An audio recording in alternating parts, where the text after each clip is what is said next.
ప్రభు నామంలో మీ అందరికీ నా హృదయపూర్వక శుభములు తెలియజేస్తున్నాను. ఈరోజు మన ధ్యానాంశం మత్తయి సువార్త 4వ అధ్యాయం 1 నుండి 11 వచనాల వరకు. యేసుక్రీస్తు ప్రభువారు అపవాది చేత శోధించబట్టాన్ని గురించి. మొదటి వచనంలో చూస్తే, అప్పుడు యేసు అపవాది చేత శోధించబట్టకు ఆత్మ వలన అరణ్యమునకు కొనిపోబడెను అని రాయబడి ఉంటుంది. ఈ వాక్యం ద్వారా మనకు అర్థమవుతుంది, అందరినీ శోధించువాడు సాతానేనని. వాడి బుద్ధే అది. ఈ భూమి మీద సాతాను ఉన్నంత వరకు మనలో ప్రతి ఒక్కరికి శోధనలు తప్పవు. అందుకే శిష్యులకి ప్రభు ప్రార్థన నేర్పించేటప్పుడు మమ్మల్ని శోధనలోనికి తేక దుష్టు నుంచి తప్పించమని వేడుకోమంటారు. మత్తయి సువార్త 6వ అధ్యాయం 13వ వచనంలో. మరి కొందరు అడుగుతారు, దేవుడు మనల్ని శోధించకుండా అపవాదికి ఆజ్ఞాపించొచ్చు కదా అని. ఇక్కడ ఒక విషయం గమనించాలి, మనం ప్రార్థన చేసేదే అందుకు, శోధనలోనికి తేక దుష్టు నుంచి తప్పించమని. ప్రార్థన చేసినప్పుడు దేవుడు మన మనవి ఆలకించి మనల్ని తప్పకుండా దుష్టు నుంచి తప్పిస్తారు.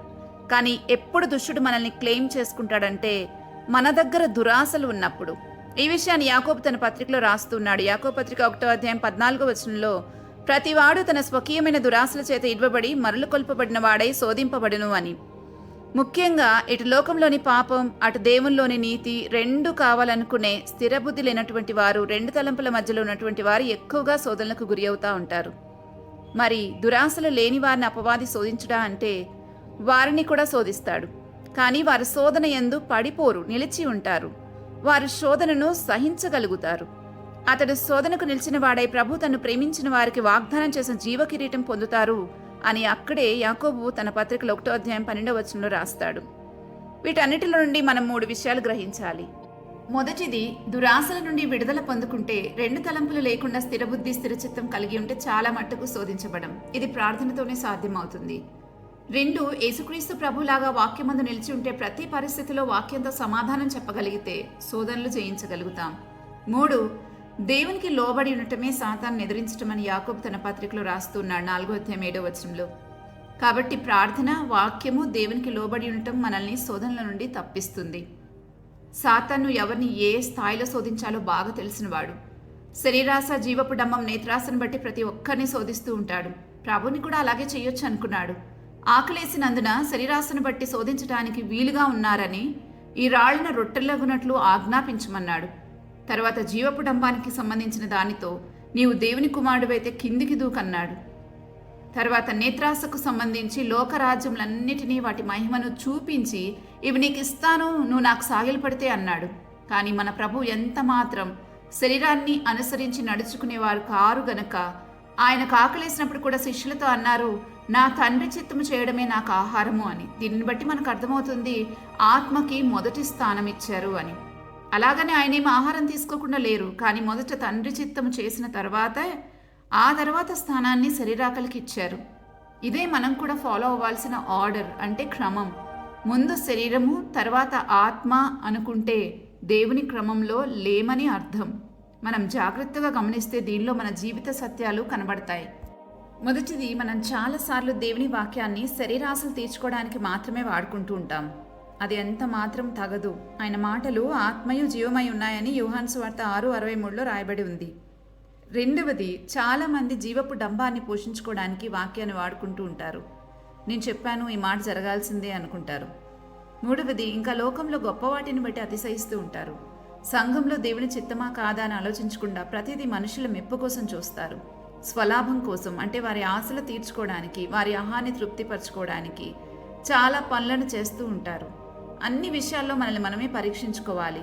ఏది ఎందుకు చేస్తున్నామో దాని ఫలమేంటో గమనిస్తే అర్థమవుతుంది. లేకపోతే చాలా తేలికగా పక్కదారి పట్టి సాతానుకు సాగిలపడిపోయే అవకాశం ఉంది.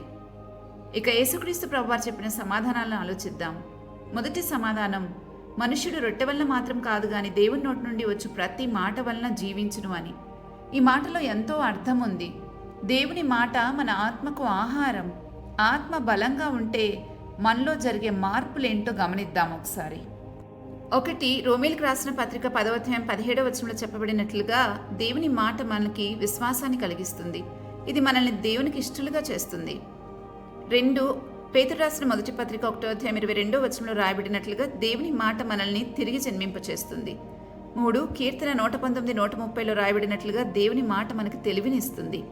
4, సామెతలు 4:20లో చెప్పబడినట్లుగా దేవుని మాట మనకి స్వస్థత కలిగిస్తుంది. కేవలం శరీరానికి మాత్రమే కాదు కానీ మనసుకు, బుద్ధికి, ఆత్మకి కూడా. 5 కీర్తన 119:11లో కీర్తనకారుడు రాసినట్లుగా దేవుని మాట మనకు పాపాన్ని జయించేందుకు బలమిస్తుంది. 6 ఎఫెసీయులకు రాసిన పత్రికలో 5వ అధ్యాయం 25-27 వచనాల్లో పేర్కొనబడినట్లుగా దేవుని మాట సంఘాన్ని కడిగి పవిత్రపరుస్తుంది. 7 యాకోబు 1వ అధ్యాయం 22వ వచనంలో చెప్పబడినట్లుగా దేవుని మాట మనల్ని మనకి స్పష్టంగా చూపిస్తుంది అద్దంలాగా. 8 మత్తయి సువార్త 4వ అధ్యాయం 4వ వచనంలో ఈరోజు మన ధ్యానంలో మనం నేర్చుకున్నట్లుగా దేవుని మాట మనల్ని బ్రతికించి నిత్య జీవానికి నడిపిస్తుంది. ఇదే విషయం కీర్తన 119:50లో కూడా మనం చూస్తాం. ఇంకా 9 దేవుని మాట మన పాదాలకు దీపమై మనల్ని చీకటిలో నుండి వెలుగులోనికి నడిపిస్తుంది. దేవుని వాక్యం మన జీవితంలో ఎంత కార్యం చేస్తుందో మనం గమనించాలి. రోజు దేవుని మాటను భుజిస్తే ఎంత తీసుకుంటే అంత తెలివి, ఆరోగ్యం, విశ్వాసం, పవిత్రత, వెలుగు కలుగుతుంది. మరి మనం ఎంత తీసుకుంటున్నామో ఆలోచించుకోవాలి. ఒక్క విషయం గుర్తుపెట్టుకోవాలి, ఇక్కడ మనం భక్తి అని చెప్పుకునేది దేవునితో మనం చేసే సహవాసమే. ఒక వ్యక్తితో సహవాసం చేసేటప్పుడు వారేంటో తెలియకుండా వారితో సహవాసం చేయలేం కదా. అలాగే దేవుడేంటో తెలియాలి అంటే ఆయన నోటి నుండి వచ్చిన ప్రతి మాటను అర్థం చేసుకోగలగాలి.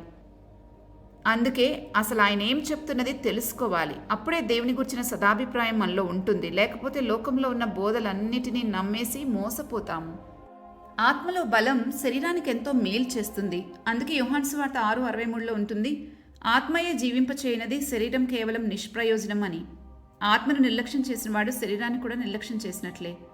ఆత్మలో ఆనందం శరీరంలోని చాలా అనారోగ్యాలను బాగు చేస్తుంది. అందుకే స్వస్థతల గురించి దేవుని వాక్యంలో ఇంత ఎక్కువగా చెప్పబడింది. అయితే ఇప్పుడు మనం మిగతా వచనాల్లో ఆలోచిస్తే 7వ వచనం, 10వ వచనం, యేసుప్రభు వారు 7వ వచనంలో అంటారు, నీ దేవుని శోధింపవలదు అని. ఇక 10వ వచనంలో ఆయన ఇచ్చిన సమాధానం, ప్రభువైన నీ దేవునికి మొక్కి ఆయనను మాత్రం సేవింపవలను అని. మనం దేవుని శోధించకూడదు అని ముందే చూసాం కదా. ఆ శోధించే పనంతా కూడా సాతానుది. అది వాడు చేసే పని. ఒకవేళ మనం ఆ పని చేస్తే మనం వాడి అనుచరులం అవుతాం. ఈ విషయాన్ని గమనించుకోవాలి. ఇంకా మనం సేవించేటప్పుడు మన పూర్ణ హృదయంతో, పూర్ణ ఆత్మతో ప్రభుని సేవించాలని ద్వితీయోపదేశకాండం 10వ అధ్యాయం 12వ వచనంలో చదవగలం. అప్పుడే మనం దాని ప్రతిఫలం పొందుకుంటాం. మనం ఇప్పుడు ఒక్క మాట గుర్తుపెట్టుకోవాలి. మనకు ఎప్పుడైనా దేవుని వైపు తప్పుగా అనిపిస్తుందంటే అది ఖచ్చితంగా పొరపాటు పడుతున్నామనే గమనించాలి. ఎందుకంటే ఆయనలో చీకటి ఎంత మాత్రం లేదని రాయబడింది. మానవ నైజం తప్పులన్నీ ఇతరుల మీద మోపటం. ఆ నైజంతోనే దేవుని మీద కూడా మోపుతాం మనం. ఒక సామాన్యమైన విషయం గ్రహించాలి. ఒకవేళ దేవునిలో తప్పేదైనా ఉంటే ఈ విశ్వం ఇంత క్రమంగా ఉండేదా? ఆయనలో చంచలత్వం ఏమైనా ఉంటే, మార్పు చెందవలసింది ఏదైనా ఉంటే, భూమి పుట్టిన దగ్గర నుండి సూర్యుడు తన ఉదయించే స్థానంలోనూ అస్తమించే స్థానంలో మార్పు లేకుండా ఉండగలడా? కాబట్టి మార్పు చెందవలసింది మనం. సేవించవలసిన వారిని సేవించవలసిన విధానంలో సేవిస్తే అన్నీ సరిగా ఉంటాయి. మనం ఎట్లున్నామో చూసుకోవాలి. ప్రార్థించుకుందామా? మా ప్రియ పరలోకపు తండ్రి, మా రాజా, ఈరోజు నీ నోటి నుంచి వచ్చే ప్రతి మాట మమ్మల్ని ఎలా బ్రతికించగలదో, మాకెంత మేలు చేయగలదో అర్థం చేసుకున్నాం. నిజంగా నీ నోటి నుండి వచ్చే ప్రతి మాట వల్ల మేము బ్రతుకుతామన్నది అక్షర సత్యం. అందుకే మా అనుదిన ఆహారం ప్రతిరోజు దయచేయమని మిమ్మల్ని బ్రతిమాలుతున్నాం. ఈ ఆహారం నిత్య జీవార్థమైనదని గ్రహించి దీనికోసం పాటుపడే కృప మాకు దయచేయండి. దేవాది దేవుడువైన నిన్ను తెలుసుకోవడం మాకెంతో భాగ్యం. ఈ భాగ్యాన్ని మేము ఎప్పుడు చులకనగా చూడక మా జీవితాల్లో ప్రథమ స్థానం ఇచ్చి నిన్ను గణపరిచే కృప దయచేయమని వేడుకుంటూ ఉన్నాం. ఈ రోజంతటిని మీ చేతులకు అప్పగిస్తూ మమ్మల్ని దీవించమని యేసుక్రీస్తు ప్రభువారి నామంలో అడిగి వేడుకుంటున్నాము తండ్రి. ఆమెన్.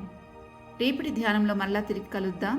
అంతవరకు దేవుని కృప మనందరికీ తోడైనగాక. ఆమెన్.